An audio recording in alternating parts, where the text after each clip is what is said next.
Non-governmental organizations are nonprofit organizations.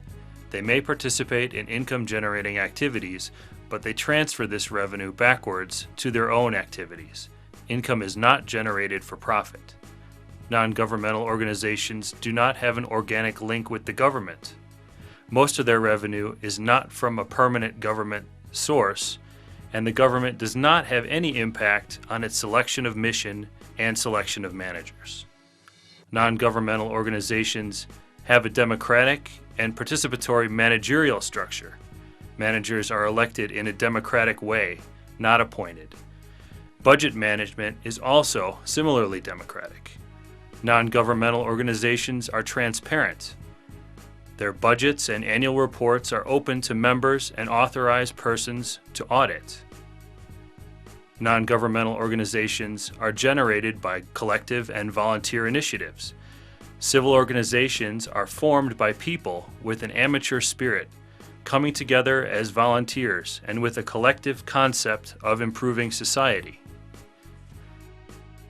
One of the most important functions of NGOs is to be the spokesman of organized, active citizens in the decision-making process. This undoubtedly constitutes the main purpose of NGOs in a participatory democracy. NGOs are vital organizations that deepen participatory democracy. Together with the public and government bodies, they directly take part in all the decision-making processes affecting daily life. NGOs, together with local administrators, constitute several platforms so as to strengthen participatory democracy.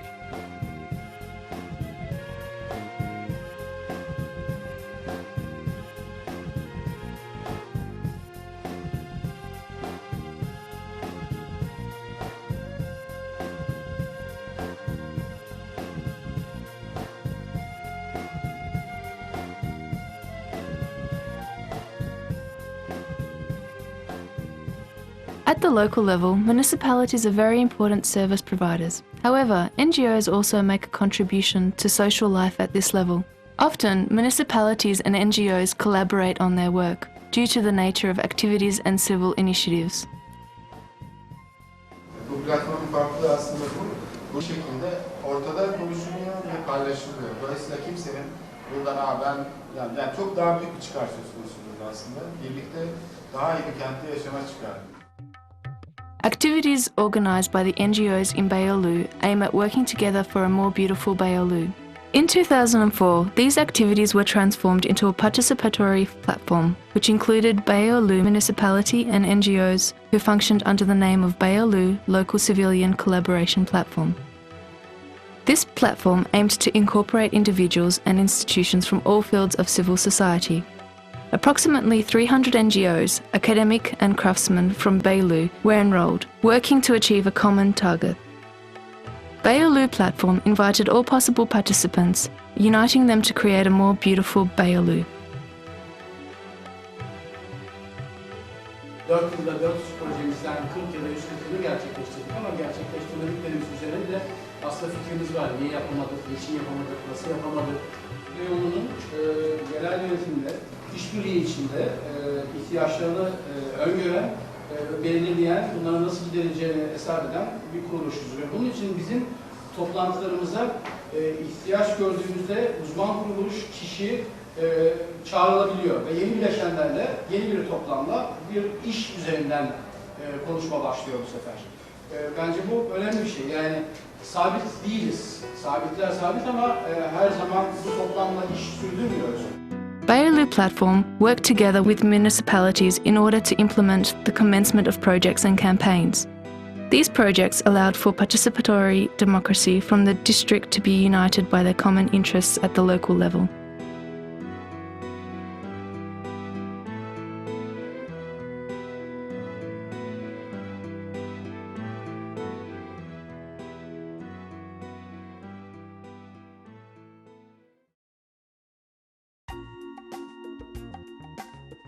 A civil organization should define the basis of its existence thoroughly at the stage of formation. Initially, it should recognize the problem it aims to overcome and determine its own place and role in solving these problems. As its top priority, the organization defines which role it would like to see for itself. This, in a sense, is the vision and image of the organization for its future. An organization that determines its vision, objective, working principles, and implementation strategies is an organization that definitely has completed the first step towards sound growth. When looking at unsuccessful attempts to form NGOs, it is often observed that definitional deficiencies at the initial stage are responsible, such as far-reaching objectives, insufficient understanding of the problems involved, and a limited vision of the management necessary to solve these problems. What forms the basis of NGOs is this strategy prepared for their daily functions. While one of the NGO's aims the same problem may prefer to train programs, another NGO may prefer to act by changing legal arrangements, and still another may prefer to organize signature campaigns and social actions. Activities in this direction will bring us nearer to our long-term target and will open up new vistas as we reach every single goal we seek. A center that employee mothers in Germany established to solve their problems, and 2 different applications relating to the recycling of waste constitute examples about where a good strategy can take our work.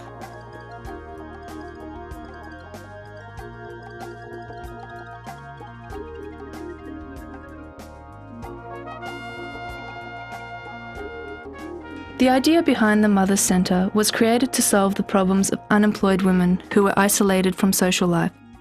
The project provided employment for these women by looking after working women's children in Germany. At the end of the 1970s, the aim of Mothers Centres was to arrange activities in the newly established public sphere.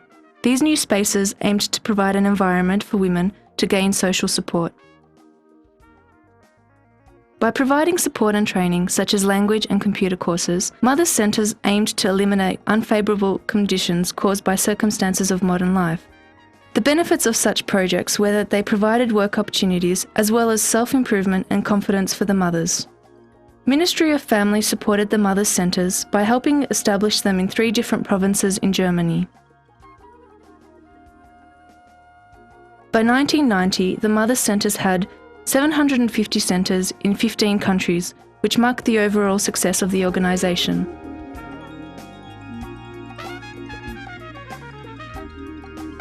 By utilising and circulating capital and funds provided by local organisations, the Mothers Centres avoided becoming a commercial body. The success story of the Mothers Centres is a good example of how a determined civil organisation that has a strong vision can sustain its activities.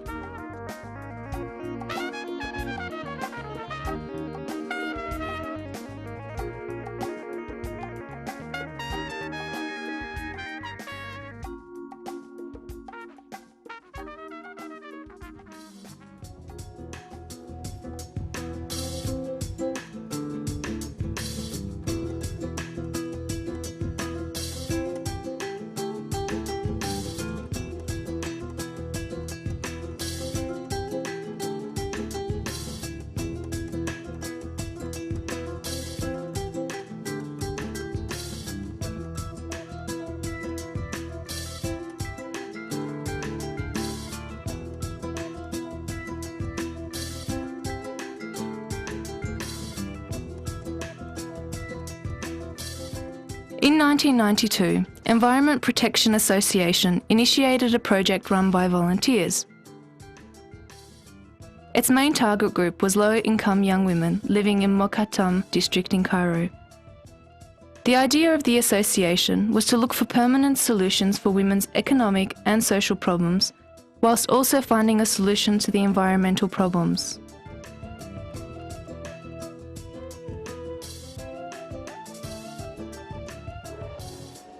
They provided initiative at the local level to recycle solid wastes. The project made new paper by recycling waste paper previously collected.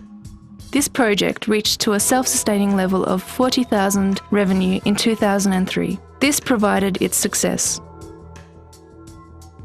To prevent harmful traditions such as early marriage and circumcision of women, the organisation promoted and raised awareness. In order to improve the skills and education of the workers, they established literacy, hygiene, English and computer courses. All these courses provided skills for women who were then able to earn money. Additionally, they also provided special support for newly married couples. This project was chosen as the best practice by UN Habitat in 2002.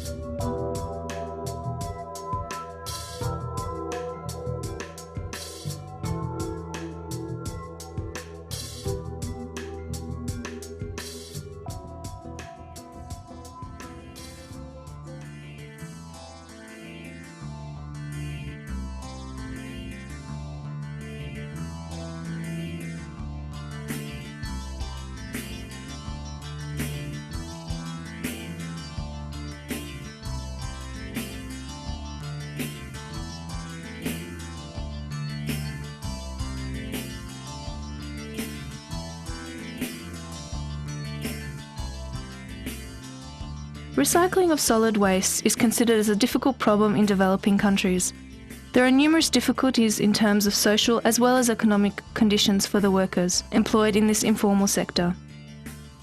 Their lack of organisation of solid waste collection is one of the most important problems.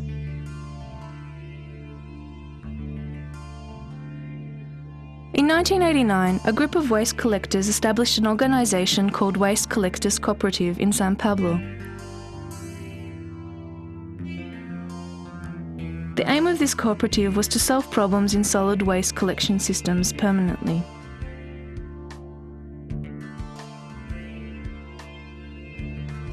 Copamere's missions are to ensure the recycling of solid wastes. They implement various projects and training programs for companies in order to increase recycling practices after consumption, as well as to eliminate the problems of waste collectors, both social and economical. In 1994, Waste Collectors Cooperative was supported by the Ministry of Environment, who provided support for the trainings and seminars designed to make people conscious of recycling. Copamare was used as a model structure for solid waste collection systems in other countries. In Brazil, the cooperative had 80 members who were able to work more efficiently and have a decent salary and social security. This project is an example of how municipalities and civil organisations can work together for a solution to various problems.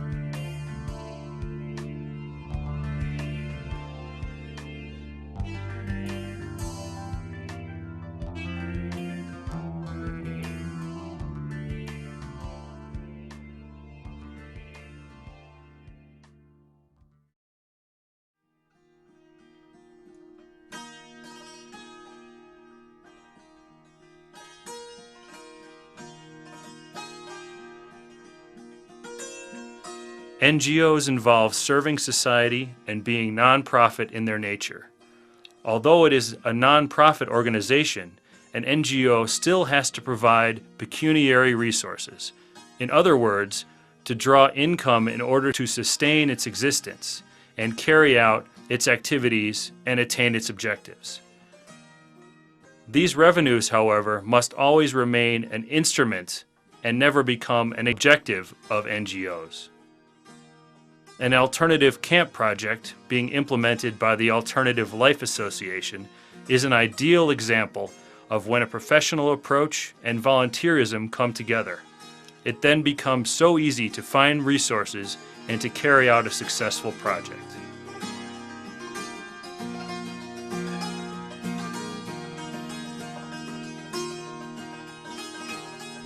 Alternatif kamp fikrinin doğuşu aslında dalmak özgürlüktür sloganıyla yola çıkarak engellilerin sualtı dünyasıyla buluşmasını planladığım bir dalış projesinin devamı olarak başladı.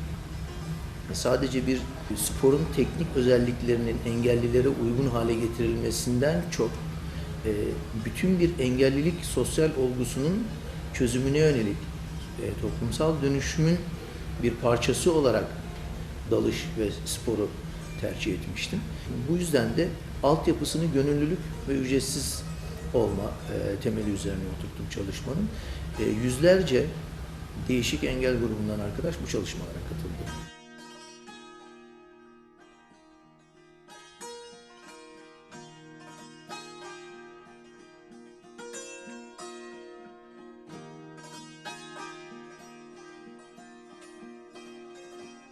Daha önce başlatmış olduğumuz Dağılmak Özgürlüktür çalışmasına, Kızıldeniz belgeselinin ve bütün o medyada yer alan görüntülerimizin dergilerde ve gazetelerde çıkan bizimle ilgili yazıların ve o güne kadarki bütün katılımcıların geri bildirimlerinden oluşmuş o güven birikimi ve havuzunun sonuçlarını aldık ve bir takım sosyal sorumluluk duyarlılığı içinde olan, bu sorunun gerçekten aslında kanayan bir yara olduğunun farkında olan bazı kişi, kurumların bize inanmasıyla başladı her şey ve gelen bir takım desteklerle ve bağışlarla kira sorunlarımızı, işte iç dekorasyon, mimari sorunlarımızı çözdük.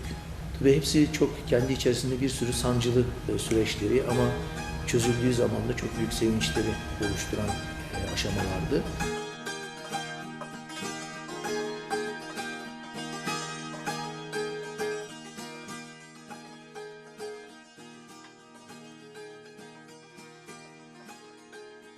Eğer siz bir proje yapıyorsanız ve projenin içerisinde neredeyse bütçenizin %50'sini o proje içerisinde yer alan personele ödemeniz lazım. İşin içine tabii personel kavramı girince, maaş kavramı girince de aldığınız maaş kadar ve o maaşı alabildiğiniz sürece yaptığınız işler giriyor ve bizim o bildiğimiz ve baştan reddettiğimiz klasik metotlara, alışılagelmiş metotlara geri dönüyoruz ve ortaya sağlam bir çalışma modeli çıkmıyor. Dolayısıyla biz alternatif kampta kesinlikle personel kavramını ortadan kaldırdık. Bizim personelimiz yok, bizim gönüllülerimiz var sadece ve projenin kurucusu ve yöneticisi olarak benden başlayarak herkes gönüllü olarak çalışmak zorundaydı ve bunu yaptığımızda alternatif kampın kuruluşu için hazırlamış olduğum tahmini bütçenin birdenbire %50 düştüğünü gözlemledik. Ve bu bize tabii otomatik olarak projenin sürdürülebilirliğini daha birinci kalemde sağlamış oldu. Çünkü tamamen insan emeği, heyecanı, bilgisi ve entegrasyonu üzerine kurduk projeyi.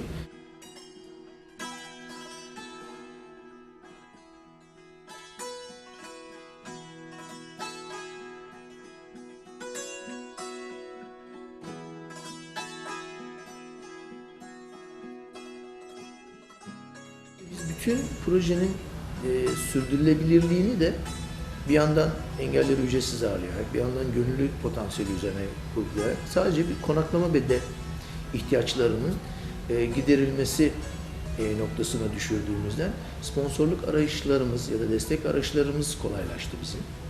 Destek olmak isteyen grupların, kişilerin ya da kurumların karşısına çok yüksek bütçelerle çıkmadığımız için ve sponsorluğu da desteği de tek bir kurumun şemsiyesi altına sokmak yerine toplumun birçok katmanına yaymak gibi bir felsefeyle hareket ettiğimiz için de birdenbire alternatif kamp ailesi çok değişik katmanlarda büyümeye başladı.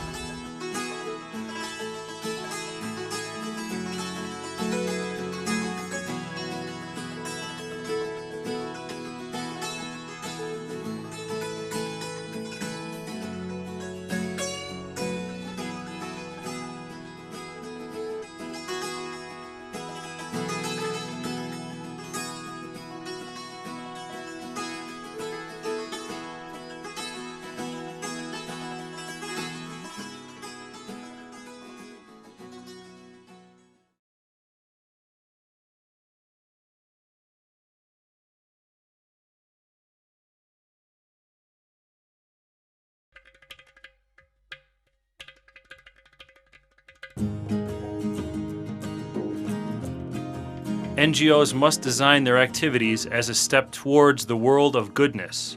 Members of this world constitute the target audience. Therefore, activities related to the objectives of NGOs mean involvement with the lives of people outside of the NGO. The target audience is the group or groups which will be positively influenced by the project at its basic level. At first, it is important that the target group is to be characterized definitely. That is to say, how does the target audience suffer from the problem? What are its basic features and needs? What are the expectations from the project? Which role do they ask for the NGO to play in the project? In order to generate successful outcomes, it is imperative to answer these questions initially and determine the proper method of operation for NGOs. Alternative solutions can then be adopted and implemented practically by each target group in order to meet its specific goals. What is important is the extent to which the target audience can adopt these innovative and practical methods and perceive them as a part of their lives. The best way to do this is to initially establish characteristics of the target group and then present them to the group. The Happy Doctors project that Brazilian doctors developed for children, and what Thai villagers did within the framework of the GEF small grant programs, are excellent examples of application methods that meet the needs and features of the target group.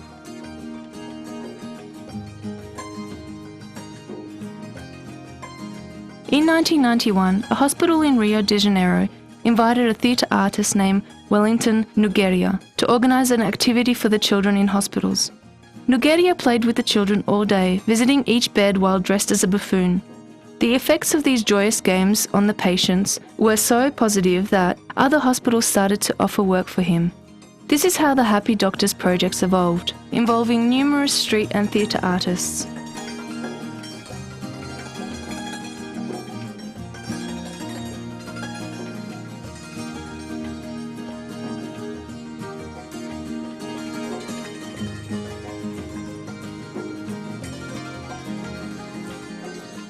In time, Happy Doctors spread to other cities of Brazil with the financial support provided by the private companies as well as the state. Quer saber o prontuário, porque nós não somos médicos, então não adianta, nós não temos esse conhecimento, mas saber o contexto. Então ela fala, olha, essa criança aqui, ela está traumatizada porque vai ser operada. Seria legal se vocês fossem acompanhá-la até a porta do centro cirúrgico com um pouco de música, depois volta para o trabalho, no final do dia tira a maquiagem, faz um relatório sobre o dia, e é assim que é o dia do palhaço no hospital. Eu também vou. Eu não tô dormindo porque eu tô acordado. The main mission of the Happy Doctors project was to make the hospital a place that is not frightening for children. The project started with the hypothesis that laughing is one of the oldest techniques of treatment and is a way to solve problems. There has been more than 3,000 academic researchers who have observed that such treatment removes psychological troubles of children drastically. This project was also chosen as the best practice by UN Habitat in 1998 as well as 2000.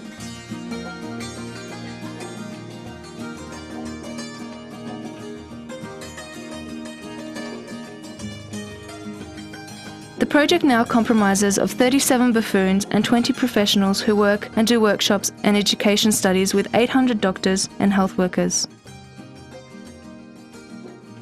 Beyond helping to remove problems of the children, the Happy Doctors project became an example of successful projects in how to create, utilise and implement resources in the long term.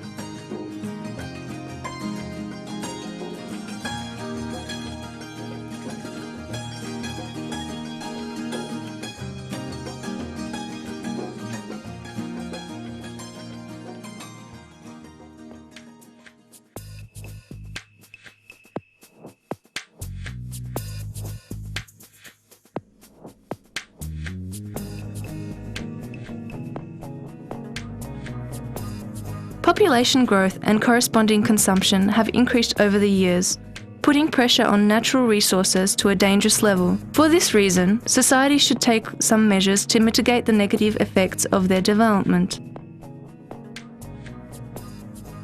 One of the most effective ways to minimise human pressure on natural resources is to provide an alternative solution that makes possible sustainable use of natural resources. these alternative solutions have to be adopted and supported by the people who are dependent on the resources. In recent years, a number of projects were implemented to make better use of the natural resources in Thailand. The target groups of these projects were local people who use old traditional methods in their daily life. Projects were designed by taking opinions and support of villagers. One of these projects focused on villages using fossil fuel for irrigation in Quan Quan region. By means of this project, environment pollution decreased in their regions and villagers met with an endless energy resource that they were able to produce at a cost 70% lower than the previous techniques allowed.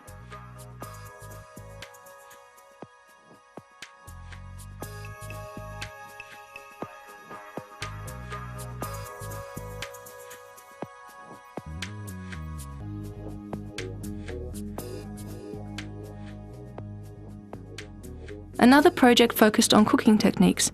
Instead of traditional wood fire stoves, women started using solar energy-based furnaces to cook and sell cooked catfish, which is a widely consumed food in the country. This exercise created an income resource for women who initially received financial support from UNDP GEF Small Grants Program. Previous practices of cooking on wood fires in open places led to health problems. Therefore, this project allowed the possibility of selling catfish in a more hygienic as well as cost-effective way. Another project supported by the UNDP GEF Small Grants Program in Thailand was based on the anaerobic treatment of animals' excrement. Previously, there were important health problems for the 20 Houses village who dealt with cattle breeding and the excess of animal excrement in Papayam region. Villagers were convinced that biogas use was a solution to solve their problems as well as being able to provide a cheap energy source. This village established a biogas production unit under the support provided by a Small Supports program. By means of this simple biogas unit, villagers started to produce biogas and fertilizer from waste of animals. This was a very efficient way of solving a health problem.